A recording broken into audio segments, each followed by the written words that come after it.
57 minutes after the first human ship opened fire, the Kepler sector fell completely silent. Where thousands of hive bioships had swarmed just an hour before, now only debris fields and drifting hulks remained.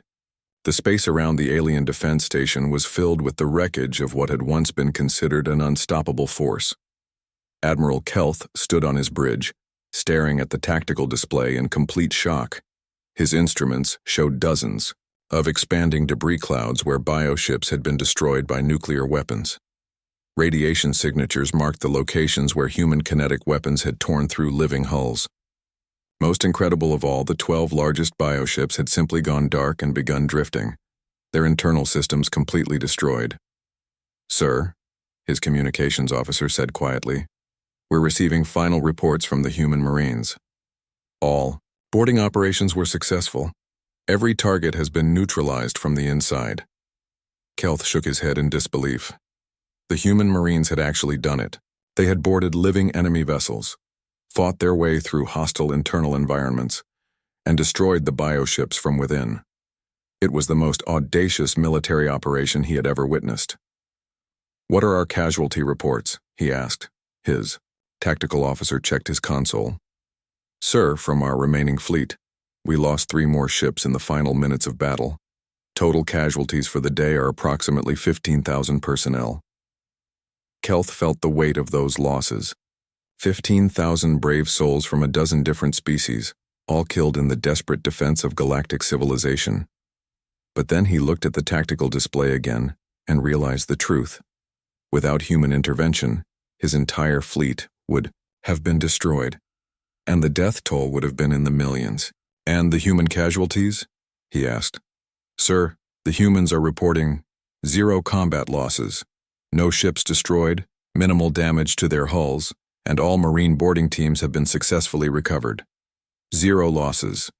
In a battle that had destroyed thousands of bioships and saved the sector from complete annihilation, the humans had not lost a single vessel or crew member.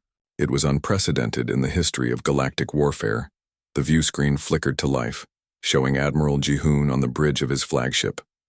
The human commander looked tired, but satisfied, like a worker who had just completed a difficult but necessary job. "Admiral Kelth," Jihoon said, "the sector is secure. All major hive formations have been eliminated or have fled through the outer jump gates. Your space is clear." "Admiral Jihoon," Kelth replied, struggling to find the right words, "what you've accomplished here today, it's beyond anything we thought possible. Your tactics, your weapons, your methods, they're completely contrary to every principle of civilized warfare. How did you know they would work?" Jihoon's expression was calm, but serious. "Admiral, you've been fighting the hive like they're a military enemy, trying to outmaneuver them, outthink them, defeat them in honorable combat. But they're not soldiers, they're a disease." Commander Minji appeared on the screen beside Jihoon. "Your species developed warfare as an art form," she explained. "Elegant tactics, precise strikes, minimal collateral damage. You fight like gentlemen." "And humans?" Kelth asked. "We developed warfare as pest control," Jihoon said bluntly. "When we find an infestation, we don't negotiate with it. We don't try to understand it. We don't show it mercy. We exterminate it completely, using whatever means necessary." Lieutenant Yuna's voice came over the communication channel from the human navigation station. "Sir, we're detecting more hive formations in the outer system. Approximately 500 bioships holding position near the jump gates. They appear to be waiting." "Waiting for what?" Kelth asked. "To see what we do next," Jihoon replied. "The hive collective consciousness has never experienced losses like this before. They're trying to understand what happened here, how 50 primitive human ships managed to destroy forces that had been winning against advanced alien fleets." Colonel Sungmin's voice joined the conversation from the Marine Recovery Bay. "Sir, we've completed analysis of the bioship internal structures. These creatures have been using the same basic design for thousands of years. No innovation, no adaptation to new threats. They relied entirely on their ability to heal and regenerate. And now?" Kelth asked. "Now they know that some enemies can't be healed from," Sungmin replied. "When you put a nuclear warhead inside a creature's brain, regeneration becomes irrelevant. Kelth looked at his own tactical displays, trying to process what he had witnessed. The combined fleets of 12 advanced civilizations had been steadily losing to the Hive for months. Sophisticated weapons, elegant tactics, and careful strategy had all failed against an enemy that could adapt and heal from any damage. But 50 human ships had ended the threat in less than an hour, using weapons that were centuries behind galactic standards and tactics that violated every principle of civilized warfare. Admiral Jehoon, Kelth said finally, your methods are extreme. The nuclear weapons, the kinetic bombardment, the complete destruction of enemy forces. Most species would consider such tactics to be barbaric. Most species, Jehoon agreed. But most species have never had to fight for survival against overwhelming odds. Humans have been doing it since we lived in caves. We learned a long time ago that when something is trying to kill you and everyone you care about, there's no such thing as excessive force. Captain Donghyun's voice came over the channel from the destroyer Seoul. Sir, we're receiving distress calls from other sectors. It looks like the Hive has formations attacking civilian targets in the Vega and Centauri systems. How many ships do they have? Jehoon asked. Estimates suggest several thousand bioships in each system, sir. The local defense forces are requesting immediate assistance. Kelth felt his heart sink. More attacks, more civilians in danger, more fleets that would be destroyed trying to fight an enemy they didn't understand. But then he looked at the human ships on his display and realized something. The galaxy finally had a weapon that could stop the Hive. Admiral Jehoon, he said, if you're willing to help defend those systems. We're already plotting jump coordinates, Jehoon replied. The Hive made a mistake when they decided to threaten galactic civilization. They picked a fight with a species that doesn't know how to quit. The human fleet began to move, their ships turning toward the jump gates that would take them to the next battle. As they prepared to leave, Kelth realized he was watching history being made. The balance of power in the galaxy had just shifted permanently. Sir, his communications officer called out, we're receiving messages from Fleet Command, the Galactic Council, and military headquarters from a dozen species. They all want to know the same thing. How did the humans do it? Kelth thought about that question for a moment. How could he explain what he had witnessed? How could he describe the cold efficiency with which the humans had dismantled a force that had been terrorizing the galaxy for months? Tell them, he said finally, that humanity has joined the galactic community, and tell them that the Hive's days of easy victories are over. On the human flagship, Admiral Jehoon addressed his fleet one final time before they jumped to the next battle zone. All ships, this is Admiral Jehoon. Today we showed the galaxy what happens when you threaten innocent people. We showed the Hive what happens when you pick a fight with humans. He looked at the tactical display showing the debris fields where thousands of bioships had once been. But our job isn't done. There are more Hive formations out there, more civilians in danger, more systems under attack. We're going to find every last one of these creatures and we're going to destroy them all. The human fleet jumped to hyperspace, racing toward the next battle. Behind them, they left a sector in peace for the first time in months. The alien ships began rescue and recovery operations, pulling survivors from damaged vessels and beginning the long process of rebuilding. But across the galaxy, news of the human victory was spreading. The Hive, which had seemed unstoppable just hours before, had been defeated by newcomers using primitive weapons and brutal tactics. Species that had lived in fear of the bioships suddenly had hope again. The Hive collective consciousness, reeling from losses it had never experienced before, tried to understand what had happened. For 1,000,000 years it had been the apex predator in the galaxy. It had devoured civilizations and consumed entire worlds without ever facing serious resistance. Now it had learned that some prey could bite back. And when humans bit back, they bit to kill. The war between the Hive and galactic civilization was far from over, but for the first time since it began, the outcome was no longer certain. Humanity had entered the battle, bringing with them a simple philosophy. When something threatens your home, you don't just fight it, you destroy it completely, so it can never threaten anyone ever again. The age of human warfare had begun, and the galaxy would never be the same. While the human fleet carved through the hive swarm like a knife through flesh, Colonel Sungmin prepared for the most dangerous mission of his career. The Space Marine commander stood in the launch bay of the assault ship Gwangju, watching his troops make final equipment checks. Around him, 200 Marines loaded ammunition, tested their sealed armor systems, and prepared for what most galactic military experts would consider suicide, boarding operations against living enemy vessels.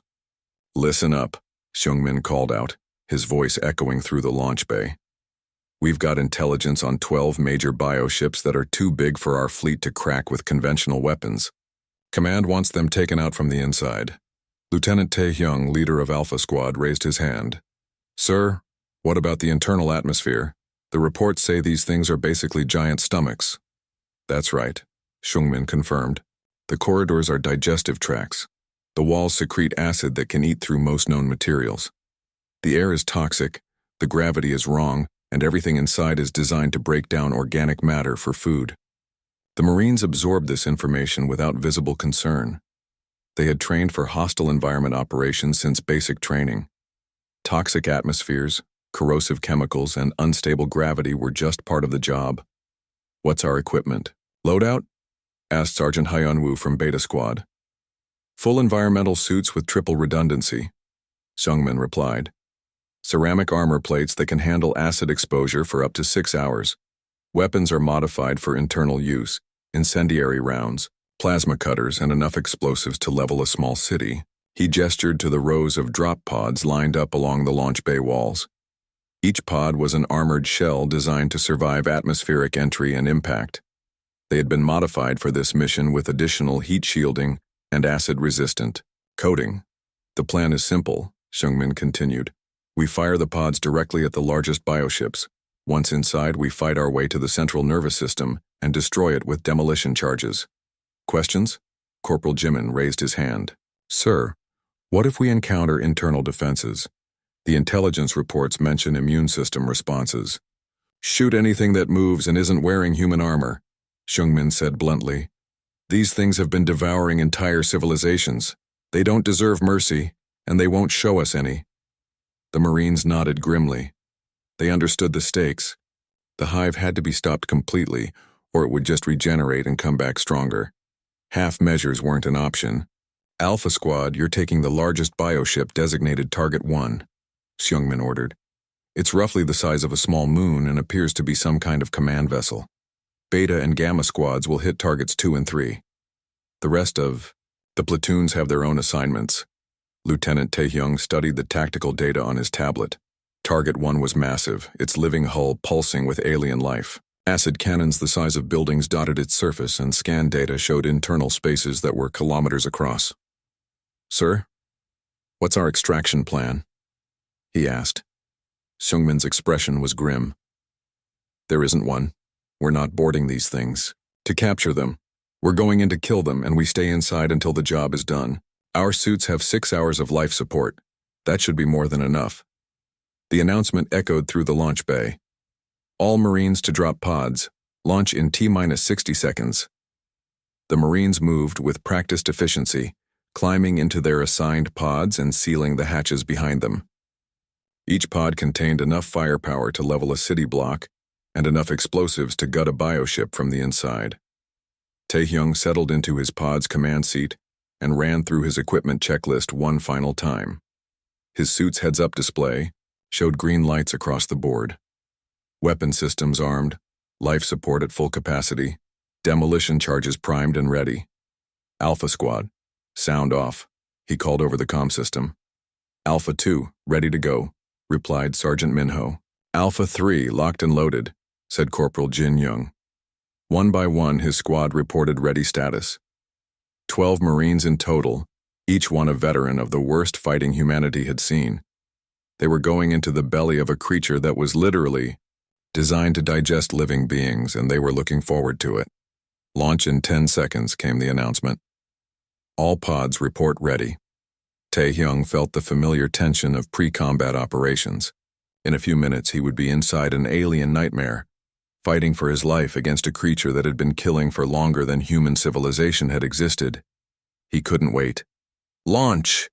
The drop pods fired from their launch tubes like artillery shells racing toward the largest bioships at tremendous speed. Each pod was equipped with guidance systems and maneuvering thrusters, allowing the Marines to steer toward specific targets. Target 1 grew larger on Taehyung's display as his pod approached. The bioship was truly massive, its hull covered in growths that looked like tumors or cysts. Acid weapons tracked his approach but couldn't get a lock on such a small, fast-moving target. Impact in 30 seconds, his pod's computer announced. Brace for penetration. The pod struck Target 1's hull with the force of a meteor. The bioship's living armor, designed to absorb energy weapons, offered little resistance to a several-ton chunk of hardened steel traveling at high velocity. The pod punched through the outer hull and burrowed deep into the creature's body before finally coming to rest. Taehyung felt the impact through his shock harness, but his armor absorbed most of the force. Around him, his pod's sensors detected a hostile environment. Toxic atmosphere, corrosive chemicals, and temperature readings that would kill an unprotected human in seconds. Alpha Squad, sound off, he ordered as he prepared to exit the pod. His Marines reported in one by one. All 12 had survived the impact and were ready to proceed. Their pods had landed in different parts of the bioship, spread throughout its massive internal structure. Taehyung opened his pod's hatch and stepped into hell. The interior of the bioship was exactly as horrible as the intelligence reports had suggested. The walls pulsed with alien life, secreting acids that hissed and bubbled as they ate through anything they touched. The floor was soft and yielding, like walking on rotten meat. Strange growths hung from the ceiling, dripping, corrosive fluids. "This is definitely a digestive tract," he reported over the comm. "Everything here is designed to break down organic matter. Good thing we're wearing our party clothes." His armor's environmental systems were working perfectly, keeping the acid and toxic gases away from his skin. His heads-up display showed the location of his objective, the bioship's central nervous cluster, roughly 3 kilometers away through a maze of living corridors. "Alpha Squad, converge on the primary target," he ordered. "Remember, we're not here to sightsee. Kill anything that moves, burn anything that doesn't, and let's get this job done." The Marines began their advance through the bioship's interior. Every step was a battle. The creature's immune system responded to their presence by sending wave after wave of defensive organisms. They looked like white blood cells the size of dogs with acid-filled sacs and razor-sharp claws. Taehyung's squad cut them down with ruthless efficiency. Their weapons fired incendiary rounds that turned the bioship's interior into a blazing inferno. Plasma cutters sliced through defensive barriers like they were paper. Explosive charges collapsed entire sections of the creature's internal structure. "Sir, this thing is trying to seal us off," reported Sergeant Minho. "The walls are growing together behind us." "Then we move faster," Taehyung replied. "Use the heavy charges if you have to. We're not getting trapped in here." The advance continued, leaving a trail of destruction in their wake. The bioship writhed in agony as the Marines burned their way through its vital systems. Its death screams echoed through the hive collective consciousness, causing panic throughout the swarm. Similar scenes were playing out throughout the largest bioships. Human Marines fought their way through living nightmares, their weapons turning alien biology into smoke and ash. They showed no fear, no hesitation, no mercy. They were soldiers doing a job, and they were very good at their job. "Target acquired," Taehyung announced as his squad reached the bioship's central nervous cluster. It was a massive, brain-like organ, pulsing with electrical activity as it tried to coordinate the creature's responses to the human invasion. "Demo charges on my mark," he ordered. His Marines placed explosive charges around the nerve center with practiced efficiency. Each charge contained enough force to level a building. "Charges set, sir," Minho reported. Taehyung looked at the alien brain one final time. This creature had been responsible for the deaths of billions of innocent beings across the galaxy. It had devoured entire civilizations without mercy or remorse. Now it was time for it to die. "Fire in the hole," he announced, and triggered the detonation. The hive collective consciousness had existed for over 1 million years. In that time, it had consumed entire star systems, devoured countless civilizations, and adapted to every weapon and tactic the galaxy could throw at it. The bioships that formed its body were living creatures, able to heal from damage and evolve new defenses within minutes. But now, for the first time in its ancient existence, the hive was experiencing something completely new. Confusion. The bioship designated Swarm Node 7439 tried to understand what was happening to its hull. Energy weapons it could handle. The living armor would absorb the heat and disperse it harmlessly. Particle beams were simple to adapt to. The bioship would just grow new defensive layers. But these human weapons were different. They weren't energy at all. They were chunks of metal moving at impossible speeds. When they hit, they didn't transfer energy that could be absorbed. They simply punched holes through armor, through flesh, through vital organs. There was nothing to adapt to except raw physics, and physics couldn't be evolved around. Swarm Node 7439 tried to regenerate the massive hole in its side, but the human projectile had been made of depleted uranium. The radioactive metal was poisoning its healing systems, preventing regeneration. The bioship was dying, and there was nothing it could do to stop it. Across the battlefield, similar scenes played out hundreds of times. Bioships that had survived battles with the most advanced alien fleets were being torn apart by primitive human weapons. The Hive Collective tried to analyze the situation, but the data made no sense. Captain Dongyun stood on the bridge of the Destroyer Soul, watching his crew work with deadly efficiency. His ship had plunged into the thickest part of the hive swarm, and his weapons officer, Lieutenant Yuna, was making every shot count.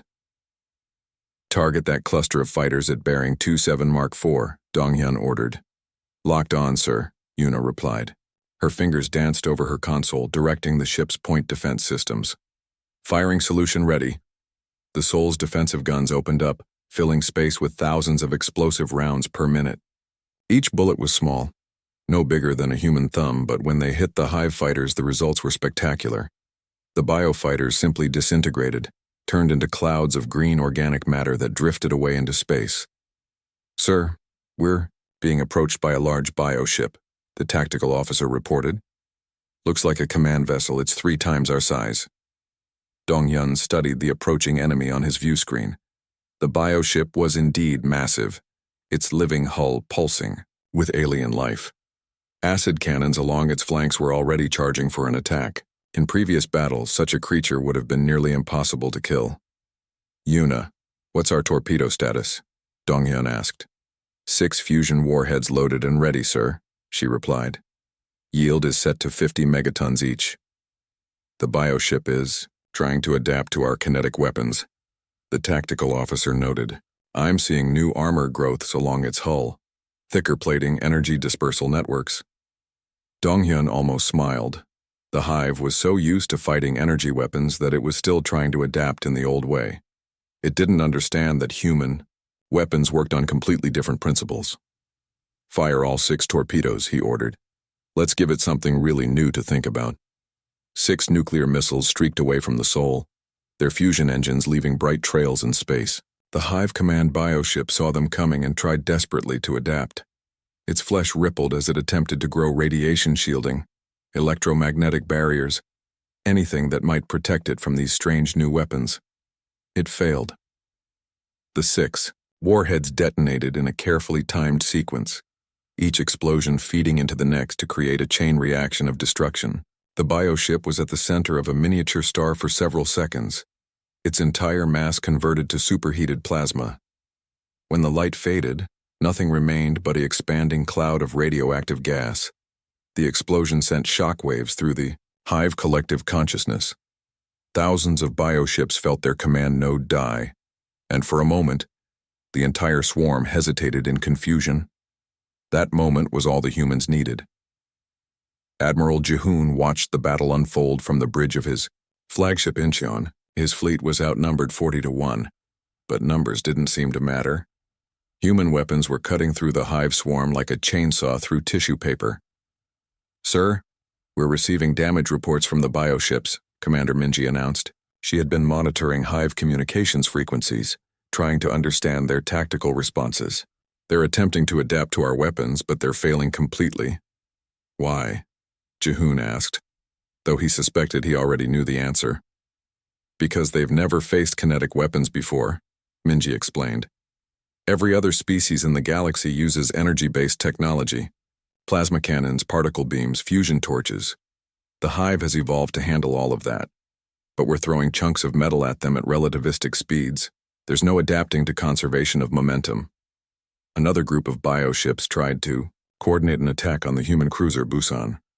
They moved in perfect formation, their acid weapons charging in sync. It was the kind of coordinated assault that had destroyed dozens of alien ships. The Busan's response was swift and brutal. Its main railgun fired a single depleted uranium slug that passed through all 7 bioships in the formation like a needle through soap bubbles. The projectile was moving so fast that it punched clean holes through their hulls before they even realized they were under attack. All 7 bioships died within seconds, their vital organs destroyed by the massive kinetic impact. The survivors of the formation scattered in panic, their coordination completely broken. "Sir, I'm detecting unusual behavior patterns in the Hive swarm," the tactical officer reported. "They're starting to avoid direct confrontation with our ships." Jihoon nodded. The Hive was learning, but it was learning the wrong lesson. Instead of developing new tactics to fight humans, it was simply trying to stay away from them. That might work in a normal battle, but the humans weren't interested in a normal battle. "All ships pursue and destroy," Jihoon ordered. "Don't let any of them escape. We end this here and now." The human fleet spread out across the battlefield like hunting wolves. Each ship was fast, heavily armed, and completely ruthless. They chased down fleeing bioships with relentless efficiency, their weapons never missing, never failing to kill. Lieutenant Tae-hyung, commanding officer of the frigate Daegu, found himself pursuing a cluster of Hive bioships that were trying to escape toward the edge of the system. His ship was smaller than most, but it was fast and carried enough firepower to level a city. "Sir, the bioships are attempting to jump to hyperspace," his navigator reported. "They're charging their organic jump drives." "Not on my watch," Tae-hyung replied. "Weapons, fire everything we have." The Daegu unleashed its entire arsenal in one massive volley. Railgun slugs, nuclear missiles, cluster bombs, and armor-piercing rounds all streaked toward the fleeing bioships. The aliens had been trying to escape, not fight, and they were completely unprepared for such an assault. The cluster bombs reached them first, breaking apart into hundreds of smaller warheads that peppered the bioships' hulls with explosions. The armor-piercing rounds followed, punching deep holes through their damaged armor. Finally, the nuclear missiles arrived, turning the entire area into a brief sun. When the light faded, nothing remained of the bioships but expanding clouds of radioactive debris. Across the battlefield, similar scenes were playing out. The Hive swarm, which had seemed unstoppable just minutes ago, was being systematically destroyed by weapons and tactics it had never encountered before. The bioships tried to adapt, tried to coordinate, tried to fight back, but nothing worked. The humans fought with a cold efficiency that was terrifying to watch. They didn't negotiate, didn't show mercy, didn't hesitate. They simply identified targets and destroyed them, moving from one kill to the next with mechanical precision. "Sir, we're detecting massive casualties in the Hive formation," Commander Minji reported. Conservative estimates put their losses at over 1,500 ships destroyed, with more dying every minute. Jihoon studied the tactical display. Red. Enemy markers were disappearing at an alarming rate, replaced by debris clouds and radiation signatures. His own fleet showed minimal damage, just a few scratched hulls and depleted ammunition stores. "What about their reinforcements?" he asked. "The bioship formations that were approaching through the jump gates have stopped advancing," Minji replied. "They're holding position at the system's edge. I think they're afraid to enter the battle zone." For the first time since the battle began, Jihoon allowed himself a small smile.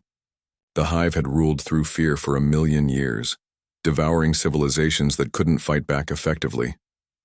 But now they were learning what it felt like to be afraid. "Signal all ships," he ordered. "Continue the assault. We don't stop until every last bioship in this sector is dead."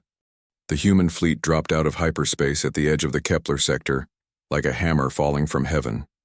50 ships materialized in perfect formation, their hulls dark against the stars. They were smaller than the elegant alien vessels, rougher looking, built for function rather than beauty. Admiral Kelth watched them appear on his sensors and felt a mixture of hope and despair. Hope because any reinforcement was welcome. Despair because 50 primitive ships couldn't possibly make a difference against the thousands of hive bioships that were systematically destroying his fleet. "Open a channel to the human flagship," he ordered his communications officer. The view screen flickered to life, showing the bridge of the human vessel. Admiral Jihoon stood in the center, a gray-haired man with hard eyes and the bearing of a professional soldier. Behind him, human officers worked at consoles that looked crude compared to alien technology. "Admiral Jihoon," Kelth said, "we appreciate your arrival, but I must warn you about what you're facing. The Hive has over 2,000 bioships in this sector. Their armor can adapt to energy weapons within minutes. Their acid cannons can melt through our strongest hulls. You need to coordinate with our remaining ships if you want to survive more than—" "Negative," Jihoon interrupted. His voice was calm but final. "We're going to handle this our own way. All human ships break formation and advance directly into the enemy swarm at maximum acceleration." Kelth stared at the human admiral in shock. On his tactical display, he watched the human ships abandon any pretense of coordinated tactics. Instead of forming defensive lines or support formations, they were racing straight toward the massive hive swarm like meteors. "Admiral, that's suicide," Kelth shouted. "You can't just charge into the middle of them? You need coordinated shield harmonics, synchronized plasma bursts, overlapping fields of fire. This requires precision," and his words were cut off as the first human ship opened fire. The destroyer's soul was still at extreme range, far beyond, where energy weapons would be effective. But the humans weren't using energy weapons. Streaks of light shot out from the human ship, moving at incredible speed. They weren't the clean beams of plasma or particle energy that Kelth was used to seeing. These were solid projectiles, chunks of metal traveling at a significant fraction of light speed. The first hive bioship to be hit was a massive creature the size of a small city. Its living hull was designed to absorb and disperse energy attacks. But when the human projectile struck, they didn't transfer energy that could be absorbed. They simply punched through the bioship's armor like bullets through paper.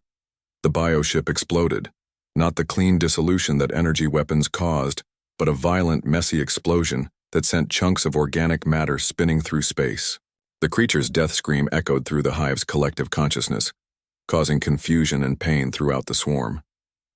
"What were those weapons?" Kelth gasped. A new voice came over the communication channel. "This is Commander Minji of the human fleet," said a woman with sharp eyes and a confident smile. "Those were depleted uranium shells fired from electromagnetic railguns. Each one hits with the kinetic energy of a small asteroid. We call it diplomatic negotiation, human style."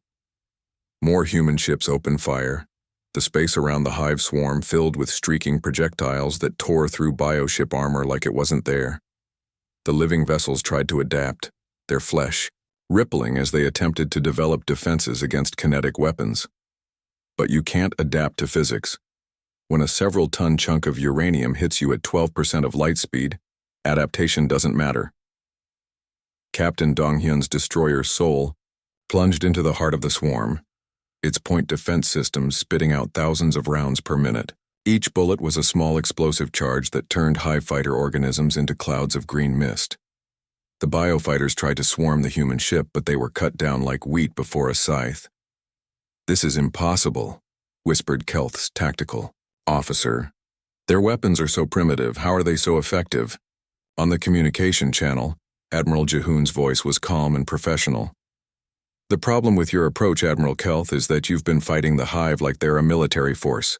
Clean tactics, minimal collateral damage, precise strikes. But they're not soldiers. They're a plague."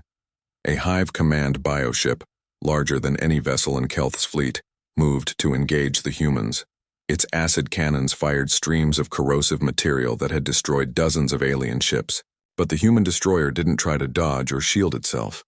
Instead, it fired a spread of 6 missiles directly at the approaching bioship. "Are those nuclear weapons?" Kelth asked in horror. "Fusion warheads," Commander Minji confirmed. "Each one carries a 50 megaton yield. We don't believe in half measures." The missiles struck the Hive command ship and detonated simultaneously. The explosion created a miniature sun that vaporized everything within a 100-kilometer radius. The bioship didn't have time to scream before it was reduced to superheated plasma. The blast wave washed over both fleets. The alien ships, with their energy shields, weathered it easily. The human ships, with their thick armor plating, ignored it completely. But the Hive bioships caught in the explosion were simply erased from existence. For the first time in the battle, the Hive swarm hesitated. The collective consciousness that controlled them was reeling from the sudden loss of so many nodes. They had faced energy weapons before and adapted. They had fought superior numbers before and overwhelmed them, but they had never faced an enemy that used nuclear weapons as routine tactics. "The radiation from those explosions," Kelth's science officer reported. "It's interfering with the bioship's cellular regeneration. They can't heal the damage." More human ships joined the battle. The cruiser Incheon unleashed a barrage from its main guns that shattered 3 bioships with a single volley. The frigate Daegu launched a cloud of cluster bombs that turned a formation of Hive fighters into debris. The assault ship Gwangju fired a spread of armor-piercing missiles that punched through a bioship's hull and detonated inside its vital organs. "This is not how civilized species fight wars," Kelth's communications officer said, watching the carnage unfold. "No," agreed Admiral Jihoon over the open channel. "This is how humans solve problems. We identify the threat. We apply overwhelming force, and we don't stop until the problem is eliminated." A group of Hive bioships tried to flee, racing away from the human fleet toward the edge of the system. They were fast, their living hulls rippling as they accelerated. But human missiles were faster. Long-range interceptors caught up with the fleeing bioships and detonated among them, turning their escape into a funeral pyre. "Sir," Kelth's tactical officer reported, "the Hive forces are in complete disarray. They're breaking formation and scattering in all directions." On his display, Kelth could see what had been an organized swarm of thousands of bioships dissolving into chaos. The Hive collective consciousness, faced with massive casualties and weapons it couldn't adapt to, was experiencing something it had never known before: panic. The humans pressed their advantage. Their ships moved through the scattered bioships like wolves among sheep, their weapons never stopping. Every shot found its mark. Every hit was lethal. They fought with the efficiency that was both beautiful and terrifying. "Admiral Jihoon," Kelth said over the communication channel, "your tactics are completely contrary to all accepted principles of space warfare. You show no concern for collateral damage, no attempt at precision, no effort to minimize—" "Admiral," Jihoon interrupted, "you're right. We don't fight like civilized species. But then again, we're not fighting a civilized enemy. The Hive doesn't negotiate. It doesn't surrender. It doesn't show mercy. So neither do we." Lieutenant Yuna's voice came over the channel from the human flagship. "Sir, we're detecting massive bioship formations retreating through the jump gates. The main Hive force is abandoning the sector." For the first time in months, Kelth heard something he thought he'd never hear again. Good news. The Hive was retreating. The unstoppable swarm that had been devouring entire civilizations was running away from 50 human ships. "Pursuit course?" "Sir?" asked Captain Dongyun. "Negative," Jihoon replied. "Let them run. They'll spread word about what happened here. Next time the Hive thinks about attacking this sector, they'll remember what humans do to infestations." Kelth looked at his tactical display. Where thousands of Hive bioships had swarmed just minutes ago, now only debris fields remained. The sector was clear. The threat was ended, and it had taken the humans less than an hour to accomplish what his combined fleet had failed to do in 3 days. Admiral Kelth stood on the bridge of his flagship, watching the tactical display with growing horror. Red dots swarmed across the screen like angry insects. Each dot was a Hive bioship, and there were thousands of them. His own fleet showed, as blue dots, and there were far too few of those left. 3 days ago, he commanded over 2,000 ships from 12 different alien species. Now only 400 remained. The rest were dead, destroyed by the Hive's terrible living weapons. The bioships grew back their damaged parts faster than his fleet could hurt them. Their acid weapons ate through even the strongest metal hulls like they were paper. "Sir, the Nexari cruiser Starwing is reporting hull breach on Deck 7, his communications officer reported. The officer's scales were pale with fear. "They're requesting permission to retreat." Kelth closed his 4 eyes and tried to think. The Nexari were proud warriors who never ran from a fight. If they wanted to retreat, things were very bad indeed. "Permission granted. Tell them to fall back to the secondary defense line." Another voice called out from across the bridge. "Admiral, we're detecting new bioship formations coming through the jump gate. Estimate, 800 more ships." Kelth felt his heart sink. 800 more. His fleet couldn't handle what was already here, let alone another wave. The math was simple and terrible. At this rate, his entire force would be dead within 6 hours. After that, nothing would stop the Hive from reaching the core worlds where billions of innocent people lived. "Sir, what are your orders?" his tactical officer asked. Kelth stared at the display. The Hive bioships moved in perfect coordination, like parts of a single giant creature. Their weapons fired streams of acid that melted through shields and armor. When his ships tried to fight back with energy weapons, the bioships just absorbed the damage and healed themselves. "Open a channel to all ships," Kelth said finally. "All units are to fall back to defensive formation Gamma. We hold this line, as long as possible." The bridge crew worked to carry out his orders, but Kelth knew it was hopeless. Defensive formation Gamma was their last resort. It pulled all remaining ships into a tight cluster around the space station that controlled this sector. When that station fell, the Hive would have a clear path to attack the heart of galactic civilization. His communications officer looked up from her console. "Sir, we're receiving requests for reinforcements from Fleet Command. What should I tell them?" "Tell them we need everything they have," Kelth said. "Every ship, every weapon, every soldier, and tell them to hurry." But even as he gave the order, Kelth knew help wouldn't come in time. The nearest major fleet was 6 days away. His ships had maybe 6 hours left. The math didn't work. A new alarm sounded across the bridge.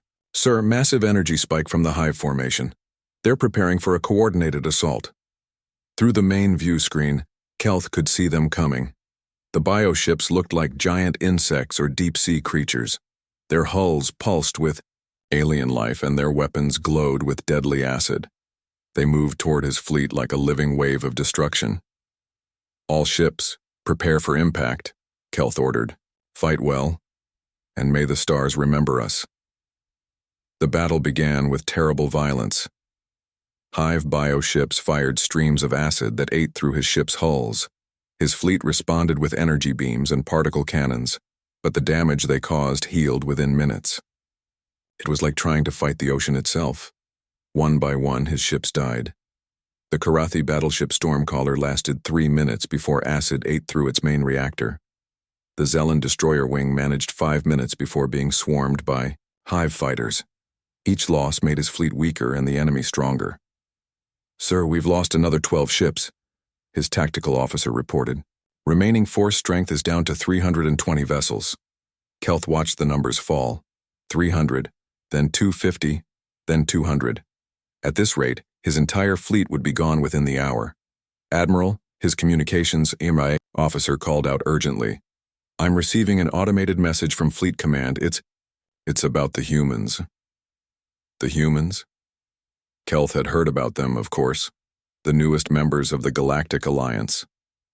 A young species from a small planet called Earth. They'd only joined the Alliance 6 months ago. "What about them?" "Sir, apparently they've been monitoring our battle. They're asking if we need help." Kelth almost laughed. The humans had maybe 50 ships total, primitive vessels with basic weapons. What could they possibly do against a threat that was destroying the combined might of 12 advanced civilizations? But then he looked at his tactical display again. His fleet was dying. In 30 minutes, maybe less, There would be nothing left to stop the hive from reaching the core worlds. How long would it take them to get here? He asked. Their message says, "Get 1 hour, sir. They have ships in the nearby Vega system." 1 hour. His fleet might not last another 30 minutes, but if by some miracle they could hold out. Send them our tactical data, Kelth ordered.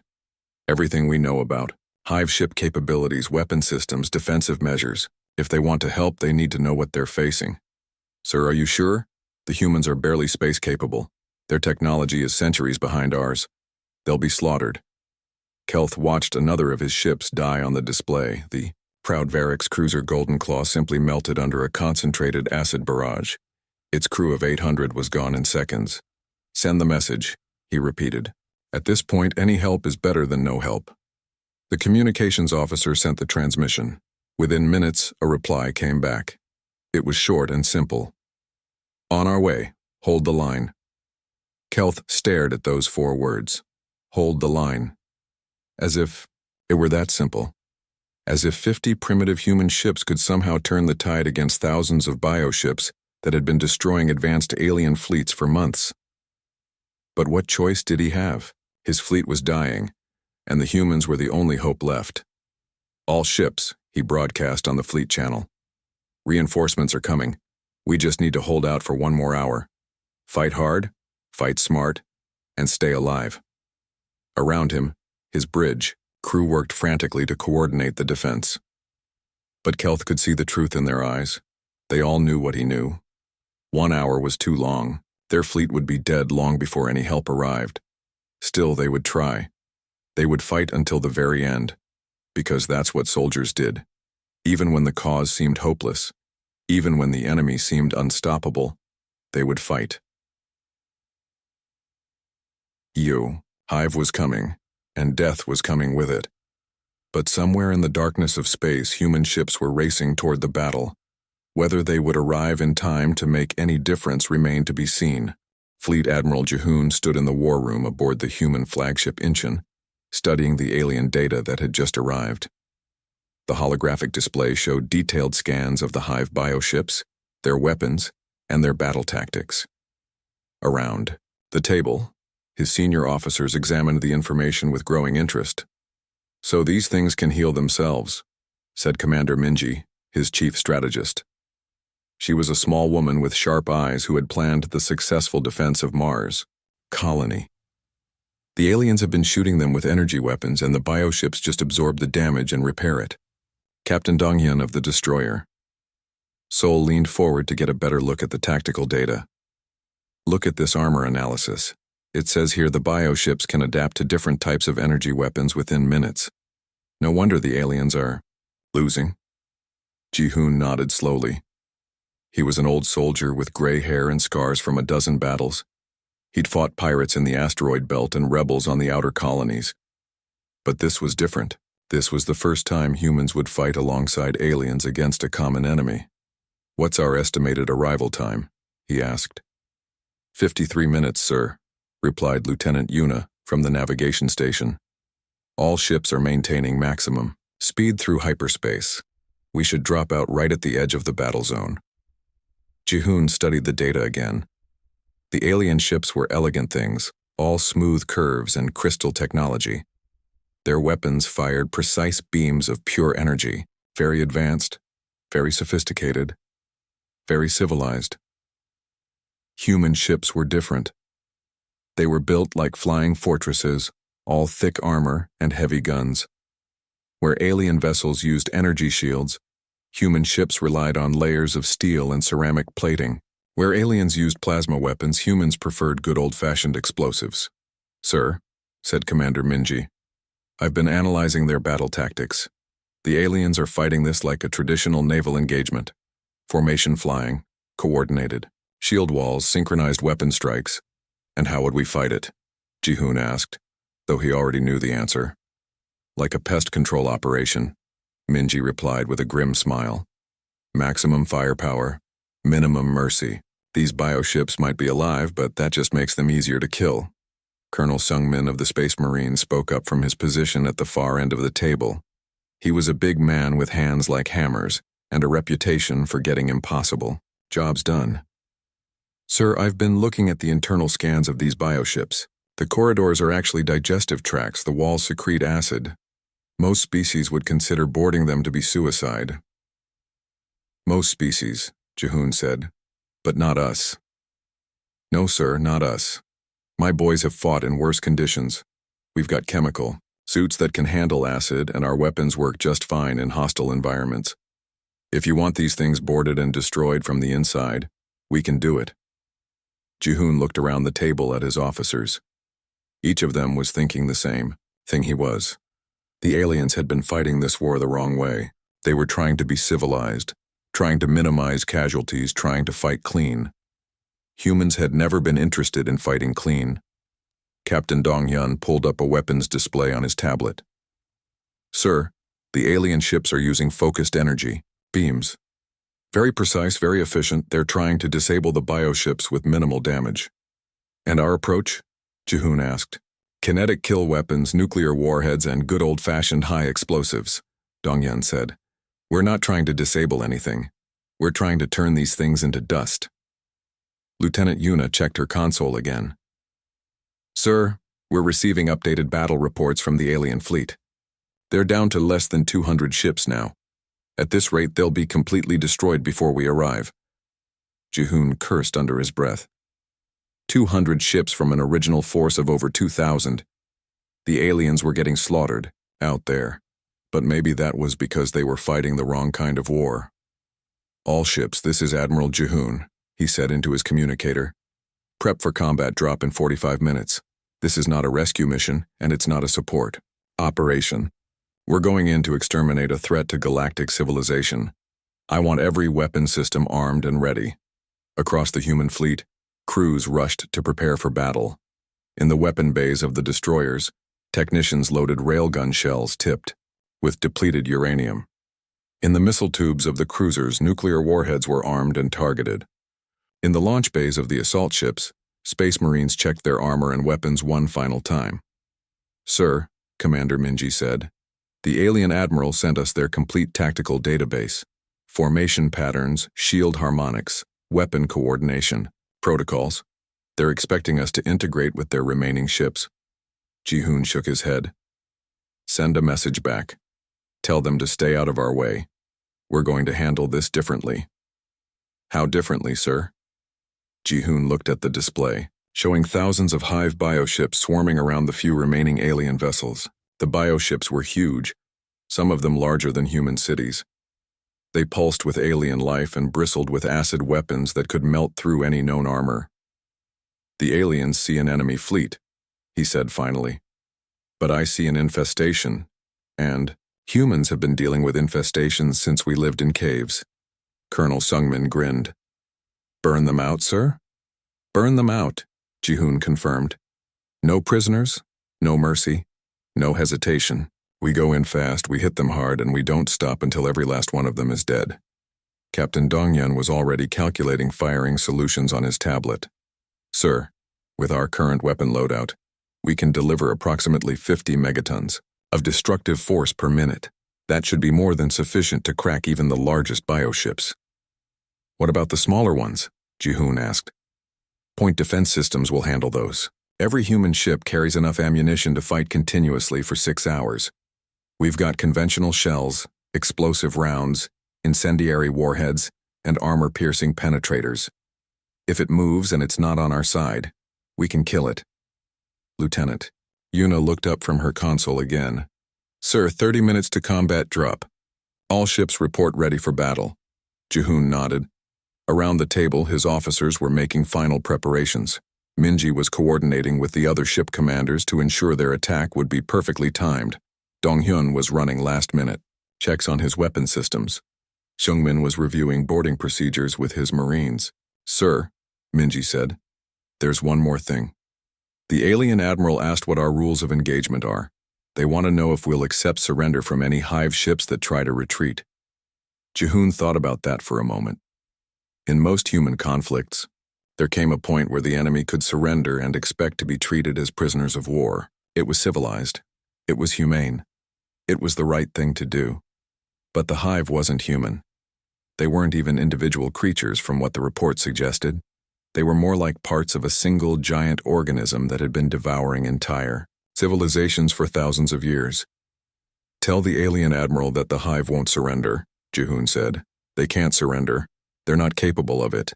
This isn't a war between nations or species. This is an extermination.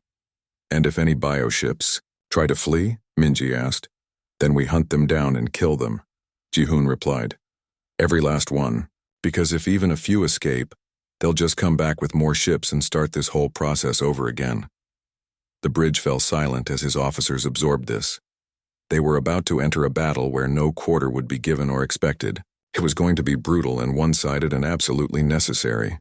20 minutes to combat drop, Yuna announced. Jihoon stood up from the table.